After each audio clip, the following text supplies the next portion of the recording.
Have you ever considered why we follow certain rules or accept the decisions made by our leaders? What is it that truly makes a government worthy of our obedience and trust, even when we might not agree with every single policy?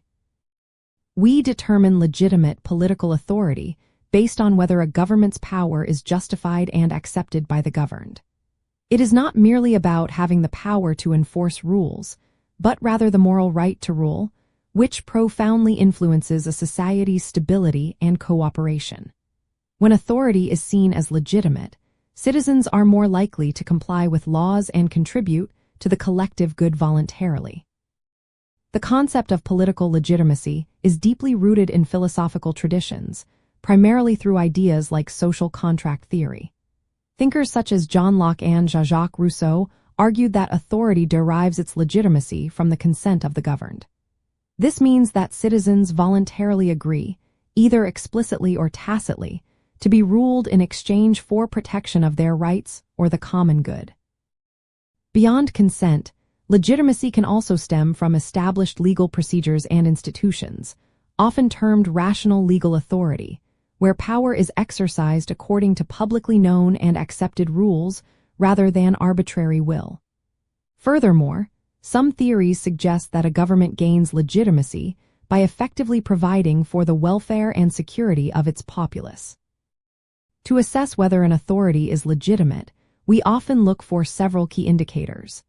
Does the government uphold the rule of law, applying it equally and predictably to all? Are there transparent processes for decision-making and accountability for leaders? Does it respect fundamental human rights and provide avenues for citizens to participate in their own governance, such as through fair elections or public discourse? These elements contribute to a perception of fairness and justice, reinforcing the public's acceptance of its rulers. A key distinction in political theory is between de facto power, which is simply the ability to exert control through force, and de jure authority, which is power exercised with a recognized right to do so. A government can hold de facto power without de jure authority, essentially ruling through coercion, but such a regime often struggles with deep-seated instability and resistance. True political legitimacy, or de jure authority, encourages voluntary compliance and reduces the need for constant coercion, fostering a more harmonious and effective state. Ultimately, determining legitimate political authority is about assessing the moral foundation upon which power rests.